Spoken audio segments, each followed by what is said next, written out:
Do you have a favorite decade in film? I do. 3 of them, actually, and I have the combination. A brand new episode of From the Vault coming right at you, so stick around. Yeah!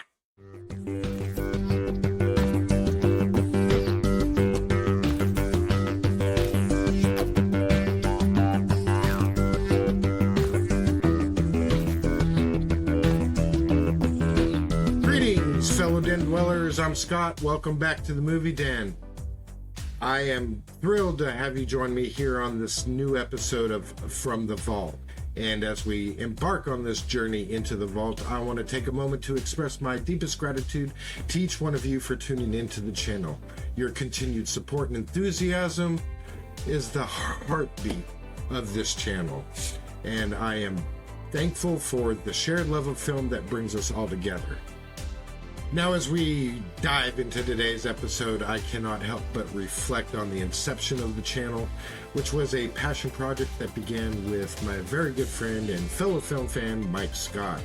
Together, we ventured into the realm of From the Vault, and for those of you that have been with the channel since its humble beginnings, you will remember those early From the Vault episodes featuring Mike and I. We covered The Last Starfighter and Leviathan. So go check those out if you'd like. I'll leave links to those in the comments below. Man, because those were just special moments filled with laughter and shared insights. And unfortunately, life happens.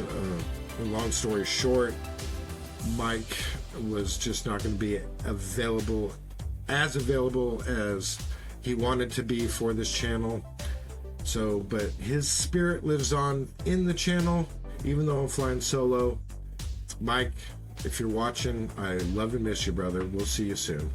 So, without further ado, let's dive right into the cinematic vault once more, because in the vast cinematic landscape of the 1970s, 80s, and 90s, a golden era unfolded, leaving its mark on the history of filmmaking. And as an avid enthusiast of this mesmerizing time period in film history, my love for the movies of these decades stemmed from a profound appreciation for the unparalleled storytelling, innovative techniques, and the unique socio-cultural context that defined each decade. Willard from 1971 stands as a remarkable piece of psychological horror that left its mark on the genre. Directed by Daniel Mann, this film is a chilling exploration of the human psyche and the unconventional bond formed in the most unexpected places. The story centers around Willard Stiles, brilliantly portrayed by Bruce Davison, a socially awkward and isolated young man with an unique connection to rats. The screenplay, adapted from Stephen Gilbert's novel, deftly weaves a tale that goes beyond mere horror tropes, delving into the complexities of loneliness, desperation, and the yearning for companionship. One of the film's strong elements lies in Davis's performance as Willard. His portrayal of a man teetering on the edge of acceptance in society is both sympathetic and haunting. Willard's descent into madness is gradual and hauntingly real. The film's atmospheric tension is heightened by Ernest Gold's evocative score, perfectly complementing the eerie visuals and enhancing the overall sense of unease. The cinematography, too, is noteworthy, with its use of shadows and dimly lit spaces, contributing to the film's pervasive sense of dread. Rather than relying on gratuitous violence or jump scares, the film capitalizes on psychological horror, instilling a sense of discomfort that seeped into my subconscious mind. The relationship between Willard and his rodent companions becomes a fascinating metaphor for the human condition, exploring themes of power, control, and the consciousness of social neglect. The film's supporting cast, including Elsa Lanchester and Sandra Locke, deliver performances that enhances the story. The dynamic between Willard and his boss, played by Ernest Borgnine, adds a layer of tension and serves as a social commentary on power dynamics in the workplace. Willard is a vintage masterpiece that transcends its horror roots to become an exploration of human nature, For enthusiasts of classic horror with a psychological twist, Willard remains as a absolute must-watch, a testament to the timelessness of its storytelling and the potency of its premise and themes. Moving forward into the electrifying 80s, our second feature is Demons from 1986, a great horror film that excels in atmospheric terror. This film stands as a testament to the era's unapologetic embrace of the macabre and the supernatural. It took me on a crazy and grotesque ride. Demons stands proudly as a gore aficionado's dream, a horror film that doesn't hold back on the gruesome, that creates a relentless and thrilling experience. Directed by Lamberto Bava and produced by the legendary Dario Argento, Demons unfolds within the claustrophobic confines of a movie theater. It sets the stage for a nightmarish descent into madness. From the outset, it is clear that the film is unapologetically committed to delivering shock and awe through its visceral and often downright gross-out moments. The practical effects work in Demons is nothing short of phenomenal. The transformation scenes as the cursed characters succumb to the demonic fate are great using practical effects wizardry. The sheer creativity and attention to detail in crafting these grotesque metamorphoses are both mesmerizing and stomach-turning. The gore in Demons is not just a sideshow, it's an integral part of the film's DNA. From spurting blood to dismemberments, every gruesome detail is accentuated with a gleeful, almost comic book-like intensity. The practical effects teams led by Sergio Stavaletti creates a symphony of horror that will undoubtedly satisfy the cravings of even the most hardcore gore fans.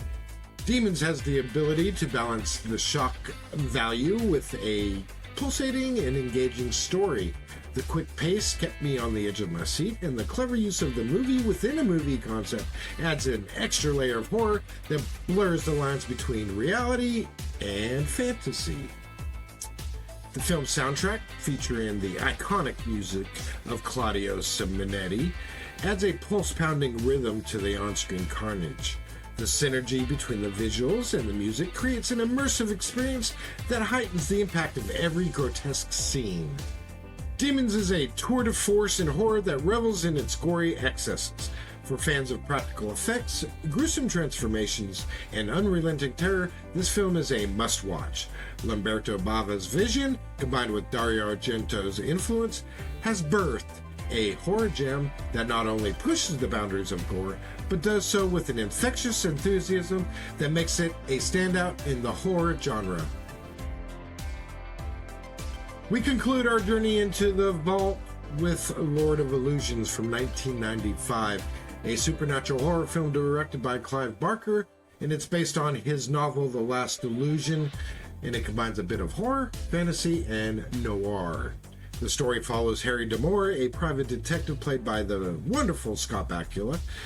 He becomes entangled in a series of bizarre and occult murders, and his investigation leads him into the world of illusionists and dark magic, where an illusionist named Philip Swann, played by Kevin J. O'Connor, and I believe this is his best role, and he was in the Mummy movies with Brendan Fraser, and he's at the center of mysterious and malevolent forces.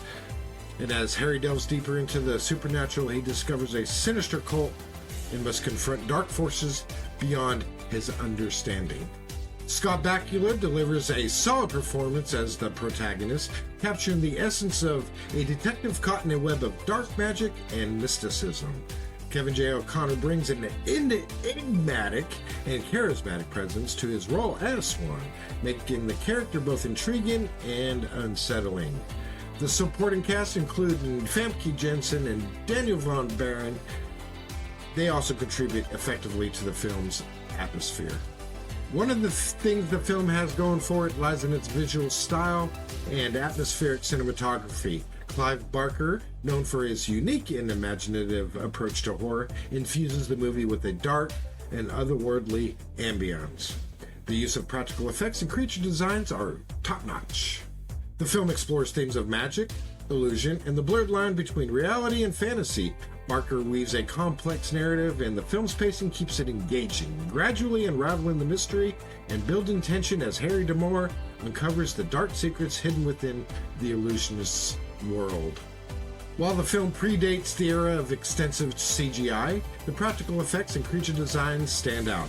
The supernatural elements, including demonic entities and magical illusions, are brought to life through practical effects, contributing to the film's eerie and fantastical atmosphere.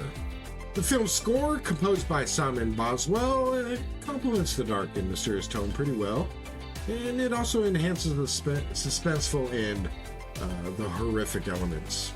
Lord of Illusions may not be as well known as some of Clive Barker's other works, but it remains as a hidden gem for fans of Barker and the supernatural genre. The film's blend of noir, fantasy, and horror creates a unique and immersive viewing. While it may not appeal to everyone, those who appreciate Barker's distinctive style and storytelling will find this film to be a captivating journey into the realms of magic and darkness. The raw honesty of the 1970s, the technological marvels of the 80s, and the diverse narratives of the 1990s collectively form a cinematic collage that continues to inspire and shape my understanding of storytelling, creativity, and human emotions.